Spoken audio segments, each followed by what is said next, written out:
Sabi nila, magastos daw ang pagmamanok.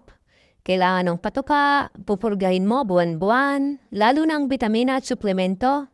Pero alam mo ba na po pwede palang bumulto ang mga alaga mo kahit walang bitamina at suplemento?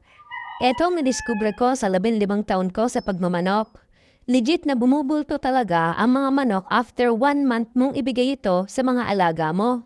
Ito nga pala ang tinatawag na fermented Jacky Oats. Napakayaman ito sa amino acid na siyang nakakatulong para bumulto ng mas mabilis ang katawan ng manok mo. Meron din itong natural vitamin B12 na siyang magpapapula sa mukha ng alaga mo.